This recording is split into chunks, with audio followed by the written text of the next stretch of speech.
Hello प्यारे साथियों, कैसे हैं आप लोग। आशा है कि आप लोग स्वस्थ होंगे, मस्त होंगे और अपने पढ़ाई में व्यस्त रहते होंगे। बच्चों, आप लोगों का हमारे new YouTube channel BTC study में स्वागत है आप लोगों का। जैसा कि आप लोग जानते हैं कि हम इस चैनल पे आप लोगों को साइंस का क्लास दे रहा हूं फिलहाल, जिसमें फिजिक्स का क्लास स्टार्ट हो चुका है। बच्चों, आज मैं फिजिक्स का क्लास 10 का जो फिजिक्स है उसका पहला चैप्टर शुरू कर रहा हूं। जैसा कि आप लोगों को पता होगा कि क्लास 10 का जो फिजिक्स है उसका पहला चैप्टर प्रकाश है, लाइट है। इसमें प्रकाश के परावर्तन और अपवर्तन दो पार्ट हो जाता है। आज इनके बारे में हमें पढ़ना है। बच्चों, आशा है कि आप लोग हमारे पिछले वीडियो को देख लिए होंगे। हमारा जो लेक्चर नंबर 2 है, पिछला वीडियो जो अपलोड हुआ है मेरा कल वाला, आप लोग उसे देखें, क्योंकि मैं उसमें साइंस के कई पार्ट्स के बारे में बताया हूँ। इसमें क्लास 6 to 8 साइंस कितना पार्ट्स है, 9th-10th में कितना है और 11th-12th इंटर लेवल से देखा जाए तो साइंस का कितना टाइप्स है, हम उसमें विस्तार पूर्वक बताए हैं। साइंस कहाँ से लिया गया है, कैसे बना है, साइंस मतलब होता क्या है, फिजिक्स क्या है, फिजिक्स किस शब्द से बना है, इन तमाम चीजों के बारे में आप लोगों को उसमें बताया हूँ। और फिजिक्स का कितना टाइप्स है मैं वो भी बताया हूँ उसमें। तो आप लोग उसे देखें, क्योंकि वो आप लोगों के लिए सभी के लिए बहुत ही यूजफुल है। तो आइए हम आज की क्लास की ओर चलते हैं। तो दोस्तों, जैसा कि आप लोगों को पता है लाइट के बारे में, ये प्रकाश है हमारा, प्रकाश, लाइट, ये है क्या प्रकाश को हम देख सकते हैं? आप लोग हमें बताएं कि प्रकाश को देख सकते हैं। जैसा कि हम पिछली वीडियो में आप लोगों को बता चुके हैं, प्रकाश अदृश्य होता है। जो प्रकाश है ये अदृश्य होता है, इसे हम देख नहीं सकते हैं। जी हाँ बच्चों, इसे हम लोग देख नहीं सकते हैं, लेकिन हम महसूस जरूर कर सकते हैं। हम इसे इसलिए नहीं देख पाते हैं क्योंकि आपको पता होगा जो प्रकाश है इनका प्रतिबिंब नहीं बनता है। प्रकाश का प्रतिबिंब नहीं बनता है। प्रतिबिंब नहीं बनता है बच्चों, हमें ध्यान रखना है।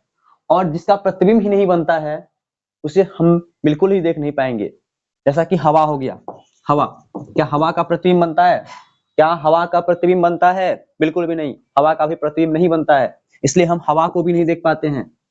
इसलिए हम बताएं आप लोगों को, जैसे हम जो कोई बातें बोल रहे हैं, हमारा जो वॉइस है, क्या इनका प्रतिबिंब बन सकता है? बिल्कुल भी नहीं। हम महसूस कर पा रहे हैं कि हम जो बोल रहे हैं इस बात का हम सिर्फ महसूस कर पाते हैं, ना कि इसको हम देख पाते हैं कि हमारी आवाज कैसी है। इसको देखना ये बिल्कुल भी संभव नहीं है, क्योंकि इनका भी कोई अपना प्रतिबिंब नहीं बनता है, इनका प्रतिबिंब बनता ही नहीं है, इसलिए हम इसे नहीं देख पाते हैं।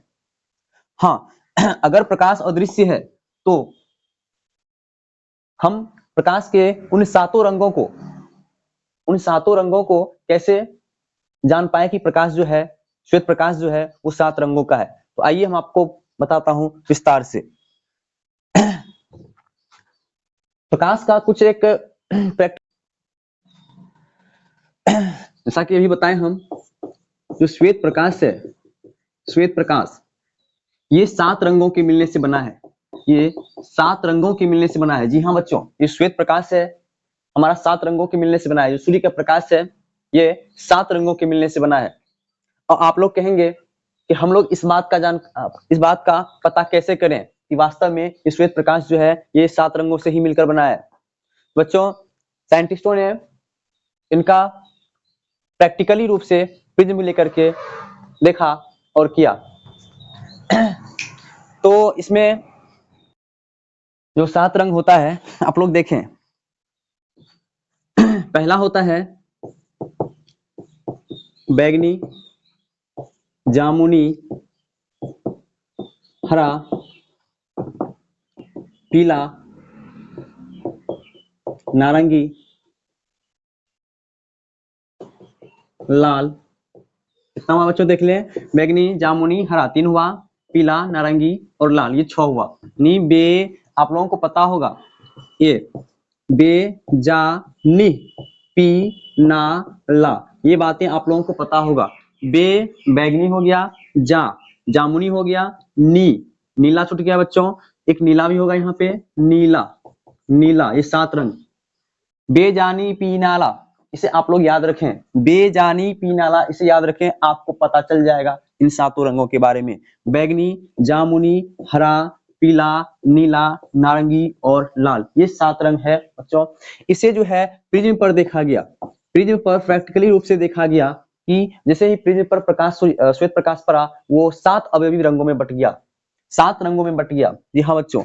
अब देखिए प्रिज्म है क्या, इन तमाम चीजों के बारे में आप लोगों को हम आगे बताएंगे, लेकिन ध्यान से आप लोग सुन ले। यहाँ पे जो प्रिज्म है, ये इसमें 3 आयताकार फलक होता है। जो प्रिज्म है इसमें 3 आयताकार फलक होगा और 2 त्रिभुजाकार। कहने का मतलब हुआ 3 इसमें आयत होगा, आयत की संख्या हो गया 3, और त्रिभुज जो बनेगा वो हो जाएगा हमारा 2। 3 आयताकार फलक और 2 त्रिभुजाकार फलक से घिरी आकृति जो है हमारा प्रिज्म कहलाएगा। हाँ बच्चों, तो इस पे इसे देखा गया, इस 7 रंगों में है। जैसे कि आप लोगों को मैं प्रैक्टिकली रूप से करने बता देता हूँ। आप लोग एक बाल्टी लेंगे, उसमें पानी भर लेंगे। पानी भरने के बाद उस एक मिरर ले लीजिएगा, मिरर जो हमारे अपने घर में यूज करते हैं हम शक्ल देखने के लिए, वो मिरर ले लीजिएगा। उसे थोड़ा सा पानी में डुबो दीजिएगा, थोड़ा सा पानी में डुबो दीजिएगा, थोड़ा सा। मिरर जो है मिरर उसके ऊपर थोड़ा सा पानी आ जाना चाहिए। फिर उसे सूर्य के प्रकाश में यानी धूप में उसे रखिएगा और उस पे सूर्य के प्रकाश को परावर्तित कीजिएगा, थोड़ा सा टेढ़ा कीजिएगा उसको। जैसे ही सूर्य का प्रकाश पड़ेगा, फिर देखिएगा उसके बाद उसका जो रिफ्लेक्ट किरण होगा, अगर किसी दीवार की सतह पे पड़ रहा है या किसी सतह पे पड़ रहा है, तो उस पे आप लोगों को पता चल जाएगा। वहां पे 7 रंग में वो अपने आप बट जाएगा। आप लोग देख सकते हैं, प्रैक्टिकल अपने घर में कर सकते हैं। जैसा कि बाल्टी होगा ही, आप लोगों को पानी भर लीजिएगा, एक मिरर ले लीजिएगा, जैसा हम बोले ऐसा एक प्रैक्टिकली कर लीजिएगा। आप लोगों को स्वतः पता चल जाएगा कि वास्तव में श्वेत प्रकाश जो है वो 7 रंगों का होता है। इसमें मैं आप लोगों को बता दूं कि इन 7 रंगों में जो लाल रंग होता है, इन 7 रंगों में जो लाल रंग होता है, इनका तरंगदैर्घ्य सबसे अधिक होता है। लाल रंग का जो तरंगदैर्घ्य होता है, तरंगदैर्घ्य, ये सबसे अधिक होता है। इसी की तुलना में अगर हम बैगनी रंग की बात करें, बैगनी रंग का तरंगदैर्घ्य की, तो बैगनी रंग का तरंगदैर्घ्य सबसे कम होता है। जी हाँ बच्चों। अब बात यहाँ पे ये आता है कि इनका तरंगदैर्घ्य सबसे अधिक होता है। तरंगदैर्घ्य मतलब हुआ क्या? तो तरंगदैर्घ्य ये हमें बताता है कि ये प्रकाश सबसे अधिक दूरी कहां तक पास जा सकता है। जैसे कि लाल रंग का तरंगदैर्घ्य हम बोले सबसे अधिक है, इसका मतलब है इन 7 रंगों की तुलना में जो लाल रंग होगा हमारा, वो सबसे अधिक दूरी तक तय कर पाएगा। लेकिन बैगनी का जो तरंगदैर्घ्य सबसे कम है, इसका मतलब ये हुआ कि इनका तरंग मतलब जो प्रकाश होगा वो और रंगों की तुलना में सबसे कम दूरी तक तय कर पाएगा। जी हाँ बच्चों।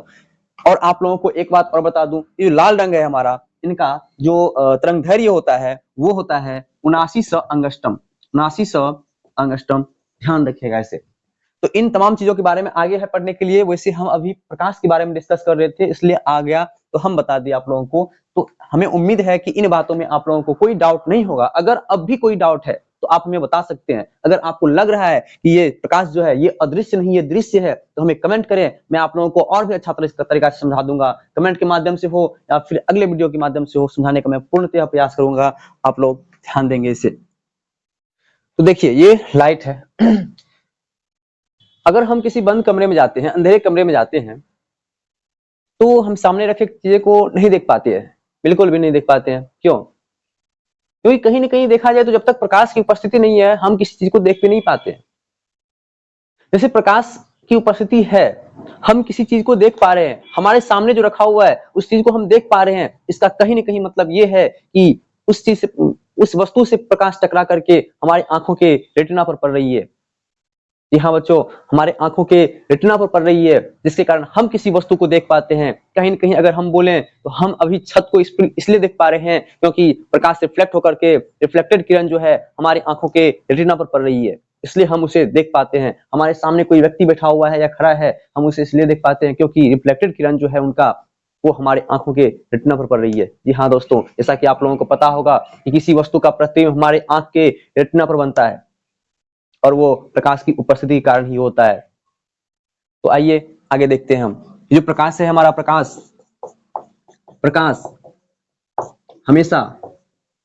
हमेशा सीधी रेखा में गमन करती है, सीधी रेखा में गमन करती है। इसे आप लोग ध्यान देंगे, प्रकाश जो है हमेशा सीधी रेखा में गमन करती है। कुछ प्रैक्टिकली रूप से ऐसा देखा गया है। फिर उसके बाद मैं आप लोगों को बता दूं, जो प्रकाश है, प्रकाश एक तरह की ऊर्जा है ये प्रकाश जो है ना ऊर्जा है, ऊर्जा का एक रूप है। तो आप लोग कहेंगे ये जो प्रकाश है ये ऊर्जा का रूप कैसे है? जी हाँ बच्चों, मैं आप लोगों को बता दूं कि जैसे ही विद्युत धारा के द्वारा किसी बल्ब को जलाया जाता है तो आप लोगों को पता है जो विद्युत ऊर्जा है वो प्रकाश ऊर्जा में बदल जाता है। कहीं न कहीं ऊर्जा का ऊर्जा से रूपांतरण हो रहा है। तो हम बोल सकते हैं कि प्रकाश भी जो है ना एक प्रकार का ऊर्जा है, ये ऊर्जा का एक रूप है। और आप लोगों को मैं बता दूं कि प्रकाश एक तरह का तरंग भी है। जो प्रकाश है, प्रकाश विद्युत चुंबकीय तरंग है। जी हाँ प्यारे बच्चों, ये जो प्रकाश है ये हमारा विद्युत चुंबकीय तरंग है। ये बहुत इंपॉर्टेंट क्वेश्चन ऑब्जेक्टिव है, इसे आप लोग ध्यान दें। प्रकाश जो है एक तरह का तरंग है। तो कौन सा तरंग है? तो ये विद्युत चुंबकीय तरंग है। ये है क्या विद्युत चुंबकीय तरंग? वेव।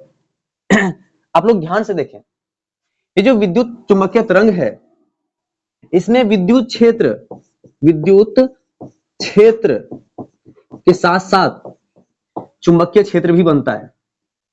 चुंबकीय क्षेत्र भी बनता है। विद्युत क्षेत्र के साथ साथ इसमें चुंबकीय क्षेत्र भी बनता है, यानी इलेक्ट्रिक फील्ड और मैग्नेटिक फील्ड भी इसमें बनता है। इसलिए हम बोल सकते हैं कि ये जो प्रकाश है ये विद्युत चुंबकीय तरंग है। जी हाँ बच्चों, प्रकाश जो है ये एक विद्युत चुंबकीय तरंग है। उसके बाद आप लोगों को बता दूं कि प्रकाश का जो वेग है ये वैक्यूम में कितना होता है, निर्वात में कितना होता है। आप लोग ध्यान से देखेंगे, ये जो प्रकाश का वेग है, प्रकाश का वेग निर्वात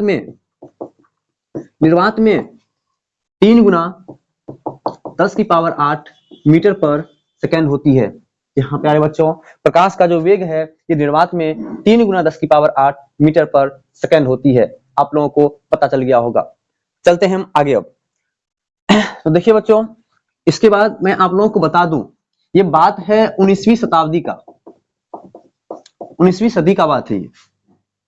19वीं सदी में कुछ वैज्ञानिकों के द्वारा यह दिखा गया, पता लगाया गया प्रैक्टिकली रूप से कि जब प्रकाश निकलती है तो अगर प्रकाश के गमन पथ पर, जो प्रकाश का गमन पथ होता है, जिस रास्ते से प्रकाश आती है, उस गमन पथ पर अगर किसी अपारदर्शी वस्तु को, एक छोटी सी अपारदर्शी वस्तु को रख दी जाती है तो प्रकाश जो है वहां से थोड़ा सा मुड़ते हुए आगे की ओर निकल जाती है। जी हाँ बच्चों, प्रकाश जो है उस वस्तु को, उस छोटे वस्तु को पार कर जाती है, थोड़ा सा वहां लेकिन मुड़ जाती है। ऐसे ही मुड़ती है, ये मुड़ने की जो क्रिया है ये प्रकाश का विवर्तन कहलाता है। जी हाँ बच्चों, प्रकाश का विवर्तन, प्रकाश का विवर्तन। कुछ साइंटिस्टों ने इसका अनुमान लगाया था 19वीं शताब्दी में और इसे प्रैक्टिकली देख करके देखा भी गया था। तो आप लोग समझ गए होंगे प्रकाश का विवर्तन क्या है। इसके बारे में आप लोगों को विस्तार पूर्वक और भी बताऊंगा मैं क्लास 12th में। तो बच्चों, आप लोग प्रकाश के विवर्तन अच्छी तरह से समझ गए होंगे। प्रकाश के मुड़ने की जो क्रिया थी यही हमारा प्रकाश का विवर्तन है। चलिए हम अब आगे चलते हैं किरण की तरफ। ये किरण क्या है? किरण यानी रे, प्रकाश का जो गमन पथ होता है। हालांकि किरण को देख नहीं पाएंगे हम, प्रकाश को ही नहीं देख पाते हैं तो किरण को भी नहीं देख पाएंगे हम। किरण पुंज भी हो उन्हें भी नहीं देख पाएंगे हम, लेकिन प्रैक्टिकली रूप से इसे हम जरूर देख पाएंगे, समझ पाएंगे इसे, ये किरण पुंज है। देखिए आप लोग, ये जो किरण है, जो प्रकाश का गमन पथ होता है, ये प्रकाश के गमन पथ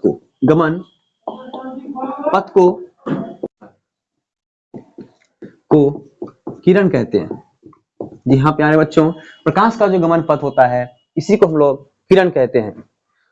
देखिए ये किरण जो है, ये जो हमारा किरण है, ये रे है, इनका जो समूह होगा, नहीं हम बोल सकते हैं प्रकाश के किरणों के समूह को किरण पुंज कहते हैं। किरण पुंज कहते हैं। जी हाँ प्यारे बच्चों, किरण पुंज कहते हैं। ये हमारा यहाँ से भी एक क्वेश्चन बन गया, किरण पुंज क्या है।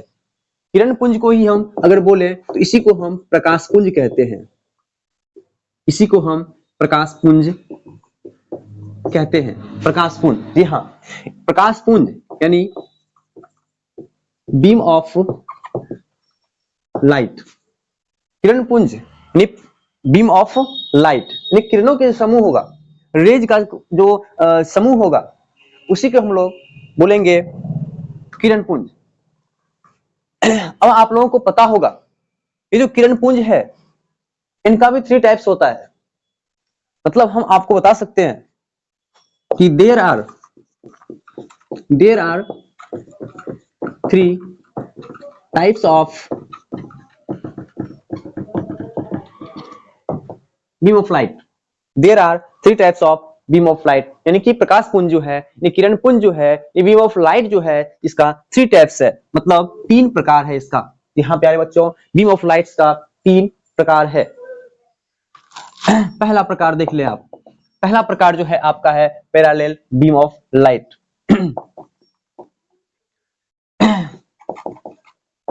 बीम ऑफ लाइट समानांतर प्रकाश पुंज। दूसरा है हमारा कॉन्वर्जेंट बीम ऑफ लाइट, और तीसरा जो है वो है हमारा डाइवर्जेंट बीम ऑफ लाइट। इसे आप लोग ध्यान दें। पहला जो है पैरेलल बीम ऑफ लाइट है, इसे समानांतर किरण पुंज कहते हैं या प्रकाश पुंज कहते हैं। दूसरा है कॉन्वर्जेंट बीम ऑफ लाइट, इसे अभिसारी किरण पुंज कहते हैं। और तीसरा है हमारा डाइवर्जेंट बीम ऑफ लाइट, जिसे हम अपसारी किरण पुंज कहते हैं। बच्चों हमें बताएं यहाँ तक आपको याद हुआ? क्या यहाँ तक आपको सारी बातें याद हुआ, समझ में आई सारी बातें? हमें एक बार बताएं, क्या आप लोगों को इतना मैं पढ़ाए हैं तभी से क्या उतना बातें आप लोगों को दिमाग में गया या नहीं गया, याद हुआ कि नहीं हुआ? तो चलते हैं हम आगे। जैसा कि अभी आप लोगों को बताएं कि बीम ऑफ लाइट जो है 3 प्रकार का था। आज अब उनके बारे में मैं आप लोगों को विस्तार पूर्वक बताता हूं, ध्यान से सुनने का काम करेंगे आप लोग। पहला है हमारा parallel beam of light. Parallel beam of light, तो इसका परिभाषा हम लोग क्या बोल सकते हैं? अगर प्रकाश किरणों का समूह एक समानांतर रेखा के रूप में चलती आ रही प्रतीत होती है, अगर प्रकाश किरणों का समूह समांतर रूप से चलती हुई प्रतीत होती है, हम लिख सकते हैं प्रकाश किरणों का समूह अगर यदि समांतर रेखा के रूप में आती प्रतीत होती है तो इसे हम पैरेलल बीम ऑफ लाइट कहते हैं। जी हाँ प्यारे बच्चों, अगर किरणों के समूह अगर समांतर रूप में चलती हुई प्रतीत होती है, हमें दिखाई मतलब हम अगर पाते हैं ऐसा, तो हम इसे पैरेलल बीम ऑफ लाइट कहते हैं। जैसे देखिए आप लोग, एक किरण ये हुआ, दूसरा इसी के समांतर में निकला हुआ है, तीसरा इसी के समांतर में निकला हुआ है, और चौथा भी इसी के समांतर में निकला हुआ है। अब इसे हम किरण नहीं बोलेंगे, अब ये हमारा किरण पुंज हो गया, बीम ऑफ लाइट हो गया, क्योंकि किरण एक नहीं अब बहुत सारे किरण यहाँ पे हो गया, यानी किरण पुंज इसको हम बोल सकते हैं। और आप लोग देख सकते हैं ये सारा किरण जो है ये एक समांतर रेखा के रूप में चलती हुई प्रतीत हो रही है। तो कहीं न कहीं देखा जाए तो ये जो है हमारा वो है समानांतर प्रकाश पुंज, यानी समानांतर किरण पुंज, तो बोल सकते हैं पैरेलल बीम ऑफ लाइट। प्रकाश किरणों का समूह अगर एक समानांतर रेखा के रूप में चलती हुई प्रतीत होती है तो इसे हम लोग बोल सकते हैं पैरेलल बीम ऑफ लाइट। फिर आगे देखिए, अब आगे है हमारा सेकंड जो है वो है convergent beam of light. Convergent beam of light, जी हाँ बच्चों, सेकंड है कॉन्वर्जेंट बीम ऑफ लाइट, यानी कि अभिसारी प्रकाश पुंज या अभिसारी किरण पुंज। तो इसमें क्या होता है, किरणों का जो समूह होता है या किरण पुंज होता है वो एक बिंदु से किरण पुंज जो होता है वो सारा किरण पुंज एक बिंदु पर आकर के मिल जाती है। अभी सारी एक बिंदु पे आके मिलना, अब सारी एक बिंदु से निकलकर विभिन्न दिशाओं में फैल जाना। तो हम बोल सकते हैं कि प्रकाश किरणों का समूह यदि विभिन्न दिशाओं से आकर आकर एक बिंदु पर मिल जाती है, एक बिंदु पर मिल जाती है, इसे हम कन्वर्जेंट बीम ऑफ लाइट कहेंगे। यानी किरणों का समूह अगर एक बिंदु पर आकर के मिल जाती है तो ये हमारा हो जाता है अभिसारी किरण पुंज। जी हाँ बच्चों, अभिसारी किरण पुंज यानी कन्वर्जेंट बीम ऑफ लाइट। जैसा कि आप लोग देख सकते हैं, मान के चलिए कि एक किरण इधर से आई, इस बिंदु पे आकर के मिल गई, दूसरा किरण इधर से आकर के इस बिंदु पे आके मिल गई, तीसरा किरण इधर से इस बिंदु पे आके मिल गई, चौथा इधर से इधर। मतलब कहीं ना कहीं देखा जाए तो सारे किरण अलग अलग दिशा से आकर के एक बिंदु पर आकर के मिल रही है। तो ये जो होगा यही होगा हमारा अभिसारी किरण पुंज। ये होगा हमारा अभिसारी किरण पुंज। उसके बाद आप लोगों को पता है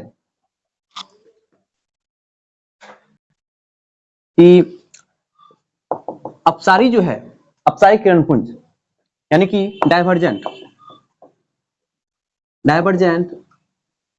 बीम ऑफ लाइट, इसमें किरण एक बिंदु से निकलकर, यानी किरण पुंज एक बिंदु से निकलकर विभिन्न दिशाओं में फैल जाती है। तो हम बोल सकते हैं कि प्रकाश किरणों का समूह यदि एक बिंदु से निकलकर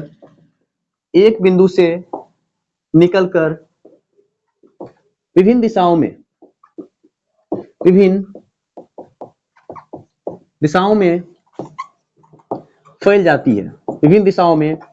फैल जाती है, तो इसे हम लोग कहते हैं डाइवर्जेंट बीम ऑफ लाइट। यहाँ प्यारे बच्चों, ऐसा कि आप लोग देख सकते हैं यहाँ पे कि एक कोई बिंदु है, यहाँ से प्रकाश निकल करके अलग अलग दिशाओं में फैल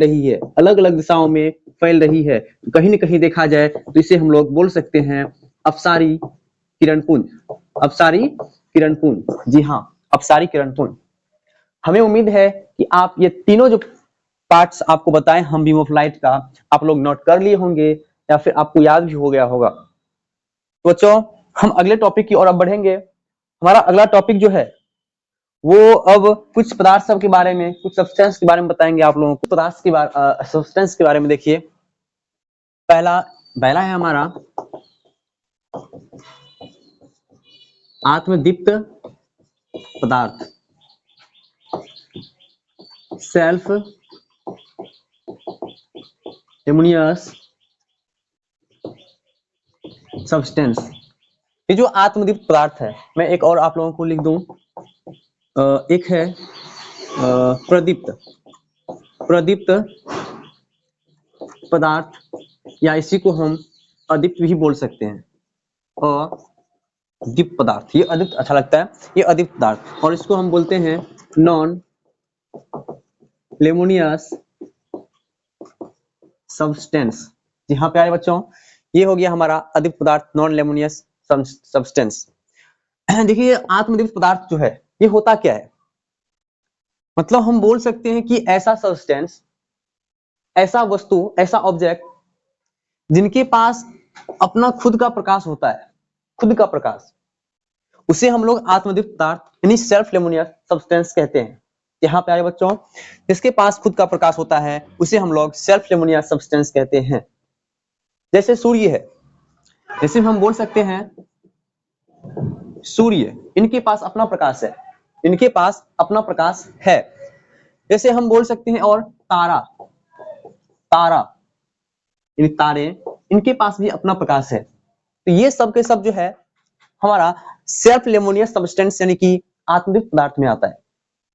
उसके बाद है हमारा अदीप्त पदार्थ, नॉन लेमोनियस सब्सटेंस, मतलब ऐसा सब्सटेंस, ऐसा ऑब्जेक्ट जिनके पास खुद का प्रकाश नहीं होता है और वो दूसरे के प्रकाश से प्रकाशमान होता है, प्रकाशित होता है, उसे हम लोग अदीप्त पदार्थ कहते हैं, नॉन लेमोनियस सब्सटेंस कहते हैं। जी हाँ प्यारे बच्चों, जिनके पास अपना प्रकाश है वो आत्मदीप्त हो गया, सेल्फ लेमोनियस सब्सटेंस हो गया। जिनके पास खुद का प्रकाश नहीं है, दूसरे के प्रकाश से प्रकाशित होता है, प्रकाशमान होता है, ये हो गया हमारा नॉन लेमोनियस सब्सटेंस। जैसे कि चंद्रमा है, जैसे आप चंद्रमा के बारे में जानते होंगे, ये चंद्रमा है, क्या इनके पास अपना प्रकाश है?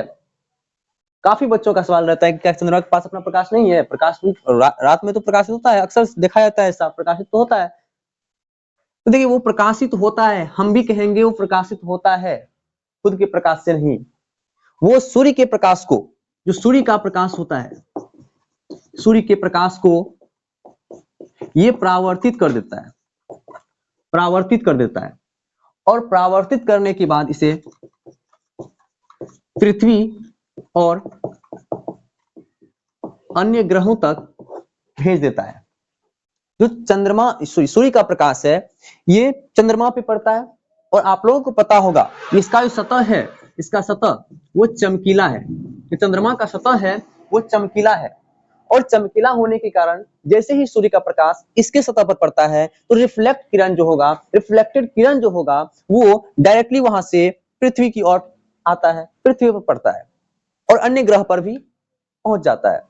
जैसे हमें लगता है कि चंद्रमा का प्रकाश है, वास्तव में ये चंद्रमा का प्रकाश नहीं, ये सूर्य का प्रकाश होता है। यानी कि सूर्य के प्रकाश को का जो रिफ्लेक्टेड किरण होगा, इससे पड़ने के बाद, चंद्रमा पर पड़ने के बाद, वो इसका जो रिफ्लेक्टेड किरण हुआ, ये चंद्रमा पर पड़ा, सॉरी आपतित किरण जैसे हुआ ना, तो जैसे इस पे प्रकाश पड़ा, इसके बाद रिफ्लेक्टेड किरण जो है वो सीधे पृथ्वी और अन्य ग्रहों पर इसका प्रकाश पहुंच जाता है, भेज देता है रिफ्लेक्टेड किरण। तो आप लोग समझ गए होंगे चंद्रमा। जैसे कुर्सी की बात करते हैं कि कुर्सी क्या आत्मदीप्त है या फिर अदीप्त है, तो मैं आप लोगों को बता दूं कि ये जो कुर्सी है ये प्रकाशित कभी हो ही नहीं सकता। प्रकाश की उपस्थिति में हम उसे देख सकते हैं, लेकिन कुर्सी जो है कभी प्रकाशित नहीं हो सकता है। तो हम कहीं न कहीं हम बोल सकते हैं ये जो है हमारा अदीप्त पदार्थ है, नॉन लेमोनियस सब्सटेंस है, क्योंकि कुर्सी प्रकाश उत्पन्न नहीं कर सकती है। उसके बाद आप लोग यानी पारदर्शी पदार्थ के बारे में, पारदर्शी पदार्थ, ये जो पारदर्शी पदार्थ है ये क्या है? इसको ट्रांसपेरेंट बोलते हैं, ट्रांसपेरेंट बोलते हैं सब्सटेंस। और एक होता है हमारा अपारदर्शी, अपारदर्शी पदार्थ, और एक होता है हमारा पारभासी पदार्थ, पारभासी पदार्थ। ये जो पारदर्शी पदार्थ है, ट्रांसपेरेंट सब्सटेंस जो है, ये है क्या? आप लोगों को पता होगा कि प्रकाश जिस वस्तु से होकर, जिस सब्सटेंस से होकर पूर्ण रूपेण आर पार हो जाती है उसे हम लोग पारदर्शी पदार्थ कहते हैं। अगर प्रकाश किसी वस्तु से होकर के, किसी सब्सटेंस से होकर के पूर्ण रूपेण आर पार हो जाती है तो उसे हम लोग पारदर्शी पदार्थ कहते हैं, उसे हम लोग ट्रांसपेरेंट सब्सटेंस कहते हैं या ट्रांसपेरेंट ऑब्जेक्ट कहते हैं। जैसे मैं आपको बता दूं, हवा, हवा इनसे होकर प्रकाश आसानी से आर पार हो जाती है। उसके बाद पानी, इनसे होकर प्रकाश आसानी से आर पार हो जाती है। तो हम बोल सकते हैं कि ये सारे के सारे पारदर्शी पदार्थ हैं। उसके बाद दूसरा है हमारा फिर अपारदर्शी पदार्थ। ये जो अपारदर्शी पदार्थ है ये है क्या? तो ऐसा पदार्थ जिनसे होकर, ऐसा पदार्थ जिनसे होकर प्रकाश बिल्कुल भी आर पार नहीं हो पाती है उसे हम लोग अपारदर्शी पदार्थ कहते हैं।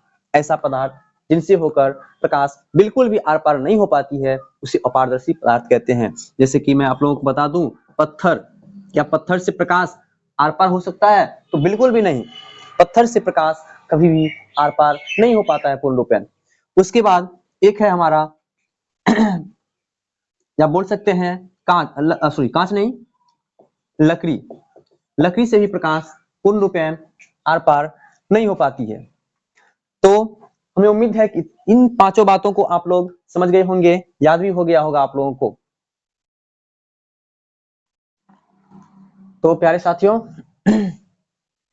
इन तमाम बातों को जानने के बाद अब हमारा जो अगला टॉपिक शुरू होगा वो काफी इंपॉर्टेंट टॉपिक है हमारा, और वो है प्रकाश का परावर्तन। प्रकाश का परावर्तन,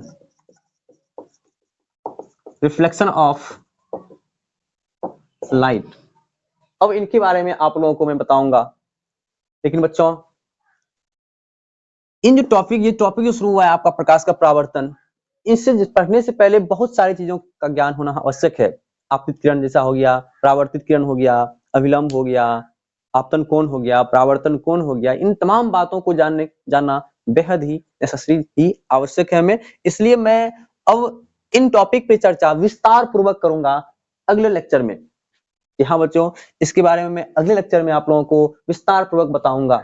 हमें उम्मीद है कि आज का क्लास आप लोगों को बेहद ही अच्छा लगा होगा। आप लोग नोट भी किए होंगे इसे। और मैं आप लोगों को बता दूं कि जितने भी बातें हम आपको बोलते हैं और पढ़ाते हैं और बोर्ड पर लिखते हैं, इन तमाम बातों को आप नोट भी कीजिए। एक नोट्स बनाइए सेल्फ स्टडी करके, जो हम बताते हैं इसे कहीं अकेला में शांत में बैठ करके इन्हें रिवीजन मारे। एक बार सोचें कि आज की क्लास में हम जो पढ़े हैं, क्या पढ़े थे वो, उन तमाम बातों को एक बार स्मरण करें आप। और मैं जल्द से जल्द ही आप लोगों को मैं पीडीएफ भी अवेलेबल करवा दूंगा। सारा पीडीएफ आसान तरीकों से, आसान शब्दों में, अपनी भाषाओं में। किताब का लैंग्वेज बिल्कुल भी आपको देखने को नहीं मिलेगा। वो मेरे लैंग्वेज में मेरे द्वारा बनाया गया नोट आप लोगों को जल्द ही मिल जाएगा, ऑनलाइन माध्यम से या फिर ऑफलाइन माध्यम से भी। तो आज की क्लास में यही खत्म करता हूं बच्चों। आपको ये क्लास कैसा लगा आप हमें कमेंट करके जरूर बताएंगे। धन्यवाद। जय हिंद, जय भारत।